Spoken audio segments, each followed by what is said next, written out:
Every week in our conversations with demand generation leaders, we try and explore ways and means to simplify various aspects of demand generation. I'm Ankur Saigal. I'm the co founder of BambooBox.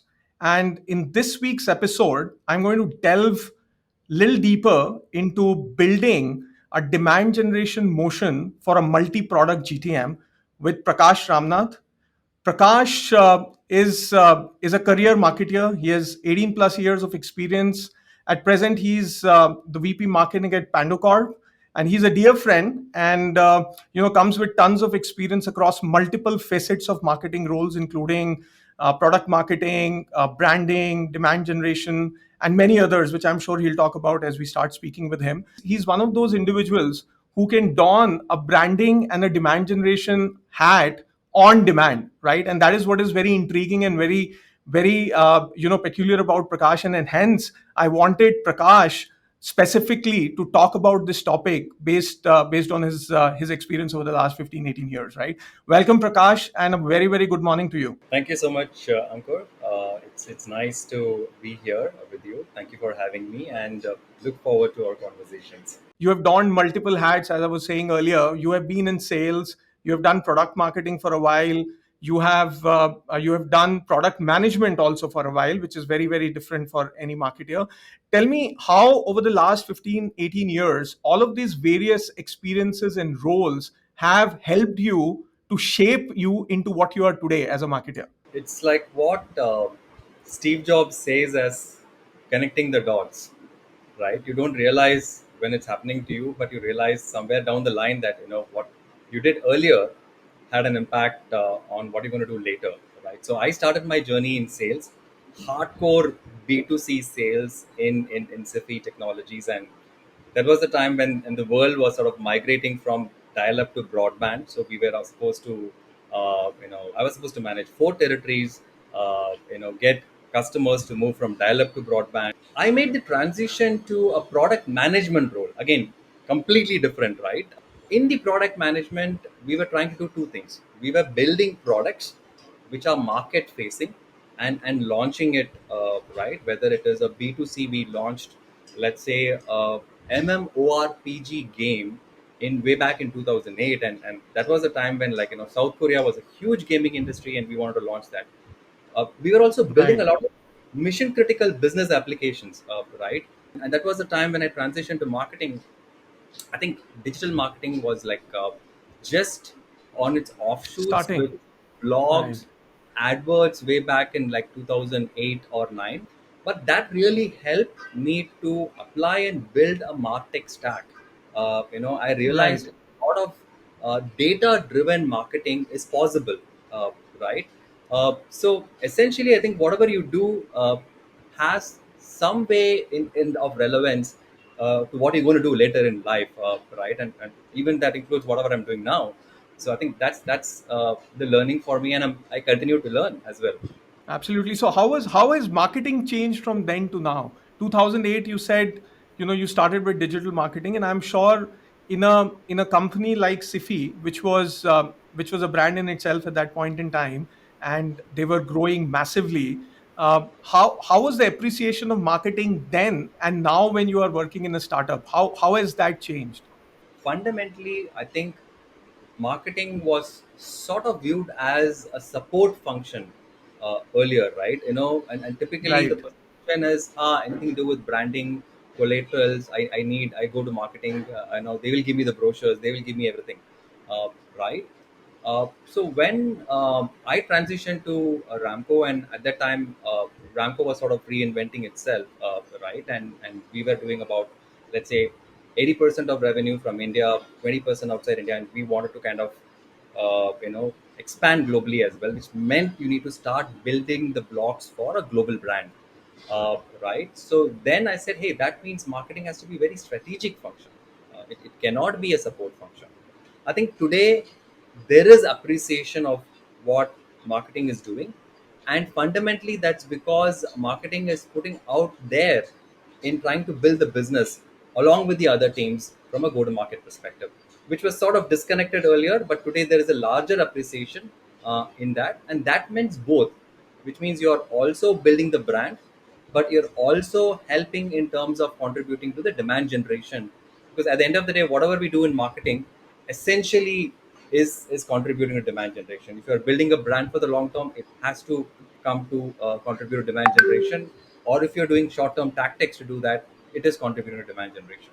I think that's the sea change that we see in marketing today. I'm glad you talk about the branding aspect because I think, at least in my last 15, 20 years of sales and marketing career in the B2B space, I have seen this only in the last 2, 3 years that B2B tech companies have started to take branding much more seriously, right? But if I look at Ramco, I still get intrigued when I see those large Ramco hoardings on airports, whether it is Singapore, Dubai, Mumbai, Bangalore. So tell me, talk to me more about how did you guys, go against the norm of what you usually do in B2B marketing and get onto airport advertising, and how was the experience? A very short term tactical demand gen focus can only scale to a certain threshold, after which it plateaus, uh, right? Right. When you're having fundamental questions with conversations with customers, there are fundamental questions, right? And they're going to be asking, who are you, who are you, who are you, multiple times. And especially in for a company like Ramco, how do you build mind share outside India globally, right? And we said, we took a very clear call that it cannot just happen.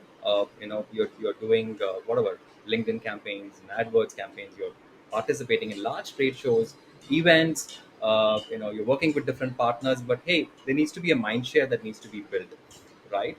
And it cannot be like a B2C. You can't afford to spend X amount of dollars in a Wall Street Journal in US, or whatever, Australian Tribune, right? Any of these publications, or Straight Times in Singapore, etc., right? So that's not the right way to do it.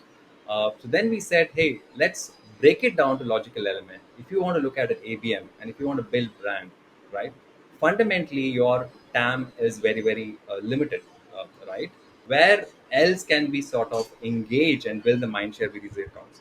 And most of the accounts that we were focusing were multinationals, and we realized that most of the stakeholders managing the ICPs of these organizations were actually business travelers, right? So then we said, hey, airport hoardings is a logical extension of that. So then we went and specifically chose those spots, whether it is Mumbai International Airports or Delhi International Airports, where people are coming to, their GCC centers in India and flying in back, uh, closer to the terminals to the countries that we want to do.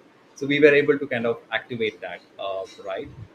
We also did something much early on, which starts giving you, whether it is branding or analyst and influencer community, right? We also started working very closely with the likes of Gartner, Foresters, and the likes, right? And it seems like a long grinded process in investing it, but as and when they open up to your product offering, they give you start giving feedback, they also start of influencing the decision makers that the customers go to, right? So anything that you do on branding, uh, you need to be very thoughtful about not making it a wasteful exposure, but as long as you make it very targeted to your audience, it's going to have a compounding effect over a period of time. And that is something that I've definitely seen happen in my Ramco journey. No, this is very useful, and I'm sure a lot of people who are listening into this, they would get some real good ideas how to explore mediums beyond the traditional digital marketing, ad networks, and SCM, SEO. What we do, companies like Ramco have proven that it helps to get those eyeballs and mindshare by judiciously spending on some of these mediums which are outside of the normal intuitive ways of doing marketing in the B2B space, right? A lot of companies are realizing that if your target group and your buyer group is someone who's likely to be at these airports, Of course. then it's good to get eyeballs because some of these people don't respond to emails, right? So you still need to get that mind share. Prakash, you have been at Sifi, then you have been at Ramco, and now at Pando, right? So pretty much across all of these three companies, one thing has been common, that all of these companies have had horizontal products, right? So you could go and sell it one day to a ITS industry, other day to a manufacturing industry, and so on and so forth, right? But what is also very peculiar in the journey which you have had over the last so many years is that most of these companies have been multi-product companies, right? While if I look from a sales lens, then if I am an account manager handling a particular account, and then I go and meet someone, I will figure out what is that I need to sell. Pretty much most of the times I go with my sales bag and try and test what is that the customer is requiring at this moment, and I figure my way out in, right? But you're sitting in front of the customer then, right? The sales guy always has that advantage that they are in close proximity of the customer, right? But as a marketer, how have you ran these multi-product GTMs to support the sales organizations? Talk to me more about it, that what are the complications which come because every product has a different buyer group, every product has a different value proposition for a different industry. How, as a marketing leader and a demand generation leader, what are the complications it brings to this role, and how have you sort of solved for it over the years? Identifying and creating the right structure is the first step, right? So the first step is, hey, let's start from the goals that we want to achieve, right? At an org level, you have a revenue goal. That revenue goal you have partitioned across different regions, or you have different products, right? Let's start with that. Then depending on which industry you're serving, you have a pipeline goal to it, right? Then you look at, hey, how are we going to generate the pipe, right? So it's not just marketing, right? It's marketing, sales, partners, influencers, customers, right? You have different segments of trying to influence and generate the pipe, and typically marketing takes about 30 to 40%, right, in terms of driving the pipe as well. But that doesn't mean it stops there. Marketing also influences 100% of the pipe, right? Depending on the customer journey that is there, right? And once you have this clarity there, and then how it kind of segments across different products, right? That's where you start. The accounts could be similar, or let's say you have about 1,000 accounts for product one, you have 500 accounts for product two, three, and four, so on and so forth. You'll always see an intersection of 20-30% of the accounts where there are multiple products can be positioned, right? You'll Absolutely. always see that, right? So then you take a step back and you look at, okay, who are the uh, decision makers, influencers of each of your product. Are there similarities, right? And the entire go-to-market thinking and the marketing, whether it is targeting or messaging, is happening around those enterprise buyer group. So you say, hey, if I am going to talk to IT, right, and IT seems to be a common thread across my two solutions or three solutions I'm going to position, then my messaging is going to be across product solutions. On the other hand, today, if you look at it in reality, IT is more becoming an influencer. A lot of functional heads are becoming the decision makers, whether it is HR, whether it is sales, whether it is marketing, whether it is logistics, supply chain, whatever you take, right? So Right. there the buyer groups are very different, uh, right? So it is as good as operating independently, because if I'm going to talk about a payroll solution to a logistics head, it doesn't going to make sense, right? So it's the fine balance of aligning your marketing campaigns to the buyer segments, is the first step. I think once that clarity is there, campaign execution becomes a breeze. I think a lot of this happens during the account planning stages, right? And a lot of teams may not do it at that stage, but it makes sense to say, hey, out of these 2,000 accounts we have as a target for the organization, you know what? This is the 40, 50 accounts where we think we can position multiple solutions, right?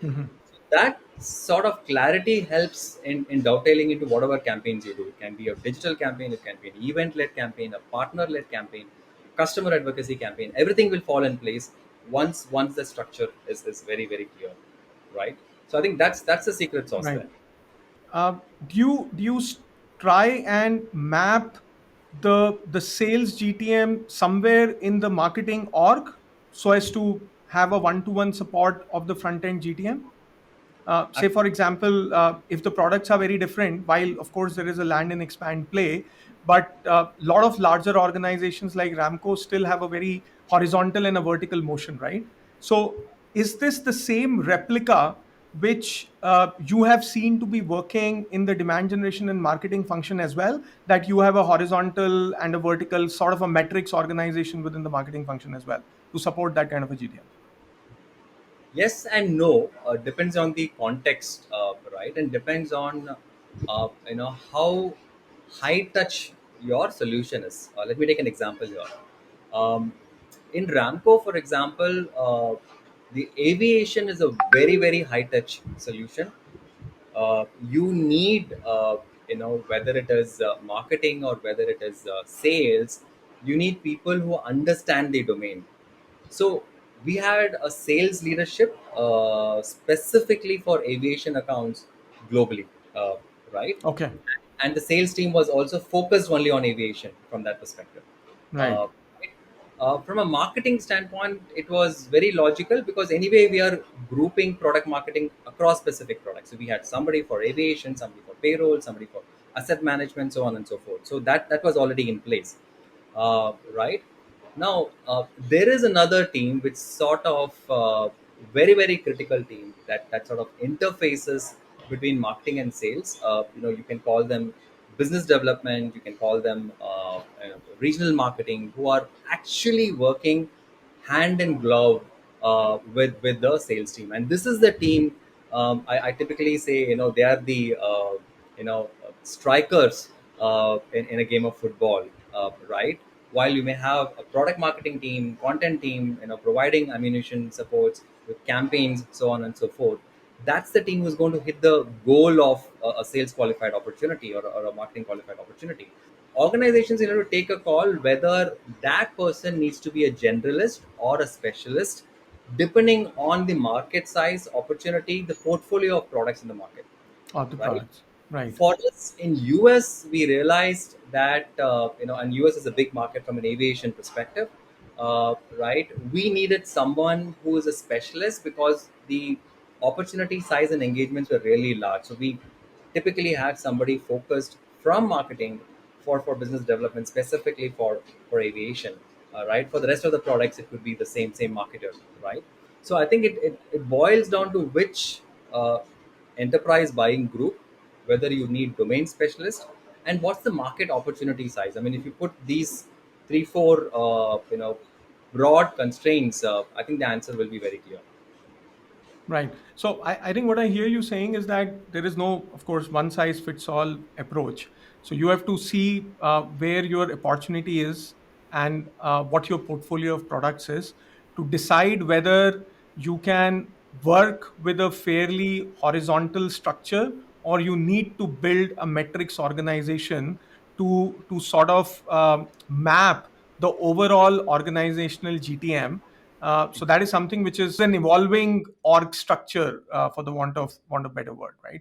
Brilliant. What are the implications of some of the aspects which you brought in? What are the implications of that when you go on to run a very focused account based engagement within the set of identified accounts from a multi product GTM standpoint?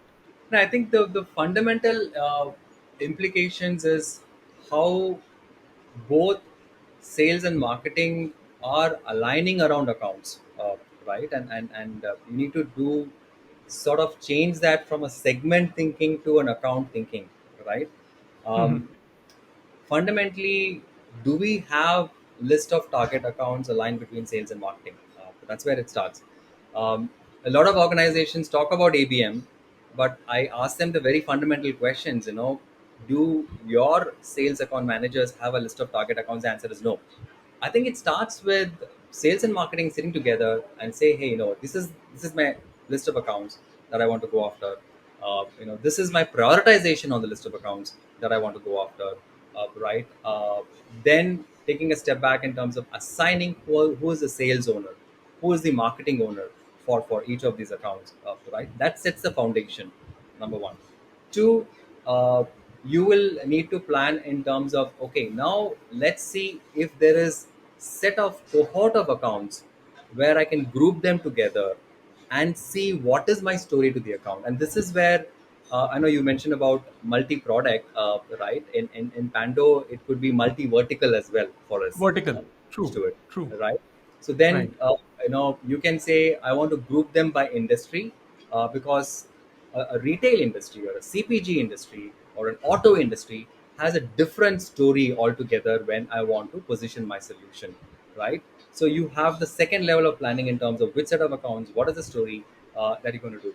I think if you kind of get these two right, then the third challenge is how do we sort of execute your GTM motion. So, which means you be very clear in terms of how do you look at a one is to one is to few, one is to many sort of ABM approaches that you want to drive, right? Um, one is to one is very high touch. One is to one objective is you want to reach out to the the L1 stakeholder, the head of business or the head of IT sort of profiles. You want to create meaningful engagement with them, right? And you need to be very clear on how to execute that. So then you will say, okay, large scale events where they are participating, they are speaking, could be a great avenue to kind of engage with them one is to one, right? Hmm. Or can I invite them as a speaker in my webinar, right? I want to engage with them one is to one. Can I do a very personalized one is to one outbound outreach, right? And execute that one is to one, right?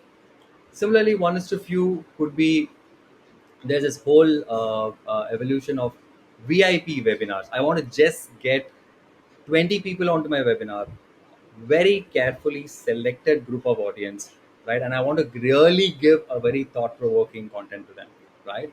Or I execute a short form roundtable sort of an event in trying to connect like minded stakeholders of an industry talking about it. One is to many is what most of us are familiar with, right? We can do a list of accounts, start a LinkedIn campaign, large third party events where we're able to have a booth, trade shows, we connect with a larger audience, right? So the way to simplify the complexity is to have a clarity on the framework, saying what is the purpose of each of this go to market approach, right? Something like a one is to few and one is to many may not yield demand gen in the short run. Fundamentally you're trying to create an engagement with the account first, right? The pipeline building comes later, the opportunity building comes later, because unless you have a conversation with the right stakeholders, unless you figure out and engage with them what's bothering them, what are their challenges, right? What is their business impact of their challenges and how you can make a difference, you have not even explored those conversations there. I think this is where the sales and marketing alignment will make a huge role, because then you are aligning holistically at an org level, saying that the purpose of this, the first objective of any of this marketing intervention, is to help create an engagement with the account. And I also encourage marketing to do drive the first conversations. Typically I see this thing across the industry that I have set up a meeting, now the sales will take over. We are doing an event, I have planned for the event and the sales will travel there and they will connect with it. No, why are you being disconnected with your customer? The more conversations you have with your customer, the more clarity you're going to have in terms of what is the messaging, what is the pitch, and it's going to help you as a marketer, right? So the first conversation, the first touch point has to be from the marketing. If marketing starts having those first set of conversations with the customer, trust me, 99%, or let's say minimum 90% of whatever you call as marketing qualified will become sales qualified, because then Will here, absolutely. I'm a right? great believer in that. Yeah. Prakash, you mentioned the success of the ABM play depends upon how well do you identify the set of the accounts, right?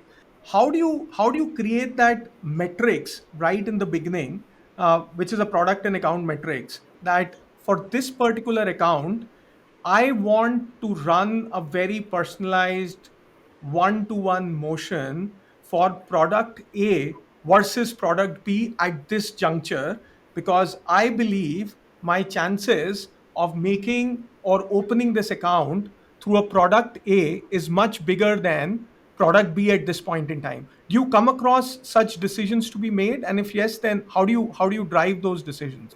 My view is that if you have a single account and you can sell three products into them, you don't want to start three campaigns running simultaneously with them. You still have to have some way to prioritize that this is an account for product A with the highest affinity, and hence I would put my bet on starting a one-on motion for product A versus a product B.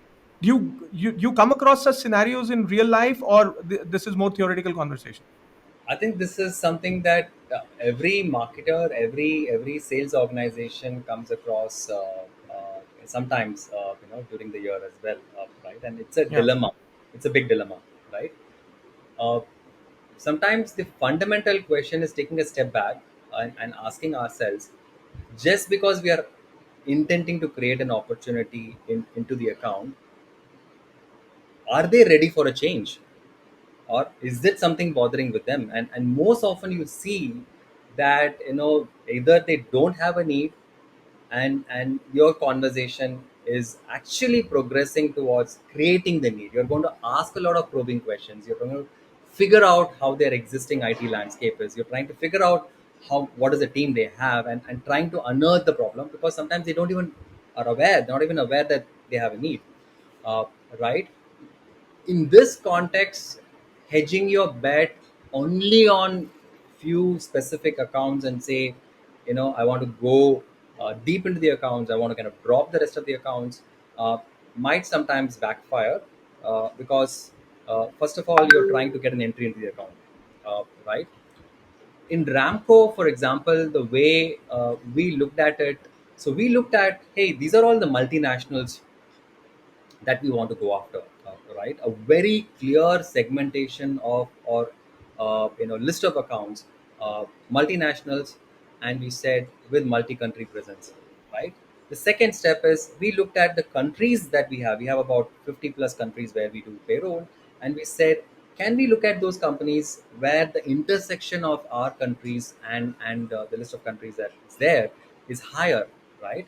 So suddenly you come up with a list of 1,000, and suddenly it shrinks down to about 300, right? Absolutely. Uh, then you have a lot more clarity, right? And then you start breaking this down into different regions. You say these are about 100 companies, US headquartered, 70 companies, EU headquartered, then couple of companies, headquartered in Southeast Asia, China, whatever, Japan, etc., etc., etc. Then you go to the next step on saying, hey, you know what? The headquarter has a wielding influence. We used to also look at the enterprise buying dynamics on these accounts. Some of the accounts we had a view, and this is where the marketing and the sales partnership comes into excel, because there has been some historical precedents on conversations, and sales will typically tell you, you know what, these accounts, all decisions are done in US, all decisions are done in Japan, while we are engaging with the regional buyer. If you want to sell it in India, you have to engage there, right? So then the marketing starts working on a multi-region campaign, saying, hey, Mhm. this campaign is not just influencing the buying centers within the GCC entities in India, but we're also looking at the headquarter locations, right? So it becomes like a multi-region campaign that we run on a specific set of accounts. So sometimes, it's not a hard-coded template that you can arrive, but fundamentally starting with the basics and iteratively building what's the best playbook will kind of help solve those challenges there, right? And that's what can work for me as well. Right. So again, what I hear you saying is that it is based on a very deep understanding of accounts which you choose, which of course is backed by a lot of research, which has to be done onto the account, the context of an account, how does it fit into the solution which you are trying to propose, to sort of arrive at that list. But who does this? Is it the marketing folks who's doing this? Is the sales folks who are doing it, or which teams are doing this? It's actually a joint ownership between marketing and sales. We sit together. The marketing team always has access to the larger list of accounts, right? So we typically go with the first list of accounts and say, hey, you know what? This is all list of accounts specific for logistics and supply chain. We can go after. Take some broad criteria, right? You say 100 million plus, 500 million plus, right? And you have enough tools in the market to apply those filters. But when you actually sit down with sales is when a lot more clarity emerges, right? And they're going to apply some of the metrics that marketing is not even aware, right? And they're going to come up with things like, in this organization they are wedded to this particular solution, they will not change. I know this person, etc., etc. Right? Which is not a marketing metric that you can think of, right? Or it could be that this particular account means they have a larger employee base in China or any of these countries. Given the geopolitical atmosphere today, I don't think it's the right time to kind of do that. So going through that priority motion on account planning is a joint responsibility of marketing and sales. And sales will also come up with some accounts which you have not readily available on You research. don't know about it. Yeah, You don't know you're right. about, You're right. right? What sort of a tooling do you have to build so that you can take corrective actions, whether it is in a single product scenario or it is in a multi-product scenario? Because you might be thinking initially that this account is ready for a payroll solution given the complexity of their operations, but over a period of time during the year, you might realize that payroll is not what I want to run after in this account. There are other solutions which I'm getting the signals for, and hence I need to double down on those, right? But how do you constantly run this in a very effective manner? What kind of tooling do you do to support that? This is the typical marketer's dilemma, right? In today's world, Right, where right. everything is data driven, and which means one, that hey, there is data available about every campaign you have done, right? Every touch point that you have had, but it's kind of siloed across different platforms, Multiple applications. multiple Yes, different yes. platforms, right? And how do you sort of make this come together in a way that is meaningful, that gives you the sort of intelligence to make those decisions? Jack Welch said, right? If you can't measure it, you can't manage it. Let's be very clear. Right? Absolutely. The secret sauce is to see how do you get every conversation, every touch point in the account available to you in one platform, right? Whether it Hmm. is online, whether it is offline, whether it is a sales meeting that has been done, whether it is a Zoom call you have had, right? Whether it is the first mail that your BDR is sending to the account, right? I think at monitoring it at an account level and a contact level becomes the foundation, right? And for a product specific stuff, if you're talking about different Products, product motions, right? across products, right? So then hey, you Right. know what? This organization, I have intent signals against a specific account, right? Now, for this organization, I have three products. Now, I seem to have engagement on product one, which seems to align with the intent signal there, right? Now, data on LinkedIn also tells me that the exposure of my campaigns is also happening to this account. So it makes sense to take this product one as a spearhead and drive into this account, Absolutely. right? Absolutely. And today, not many of us are there. It looks really nice when you hear this, right? And Yes. today, not many of us are there, and including the conversations that you have with customers, right? Today, even if I ask, some of my best friends are sales leaders, right? So we keep exchanging notes, and they say, if I just have the visibility whether my account manager is constantly in touch with the account. When was the last mail he wrote? When was the last call he had? Right? What is the relationship score in the account? How many people is he or Are we she engaging with? Yeah. with the rest of the Yeah. account? What is the account relationship strength? It's the same. It's the same. So whether it is marketing or sales, it's the same. I'm sure even if you ask customer success teams, it's the same thing.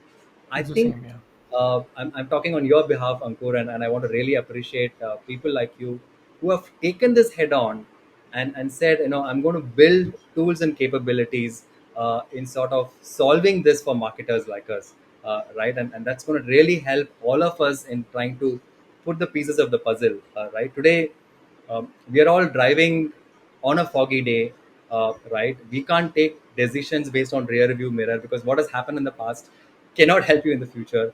But it's more like, as you drive forward, the fog clears, you sort of figure out what's the best solution, and we're iteratively moving forward. But I think if we have this data and intelligence, uh, I don't think there would be any fog. It'll be a lot more clarity for us to kind Absolutely. of, drive ahead Absolutely. very clearly. And I'm sure in some way or the other, what has happened over the last 2 years is only helping the cause, right? There's more data, there are more interactions, and there's tons of data. The only thing is whether you can really make sense out of this, right? So Absolutely. on that note, Prakash, thank you so much. This was super, super useful. There have been extremely, extremely fine-grained bites of wisdom across the last 50 minutes of conversation. But just to summarize, I think two or three pieces which you beautifully said, that to sort of cut this clutter and make this multi-product or whether a single product multi-vertical sort of a scenario simplified, there are two or three aspects. It's not that you can attack at one level and you can get your answers to this. You have to drive sales and marketing collaboration. That's the basic. You have to drive it to whatever deepest level you can today.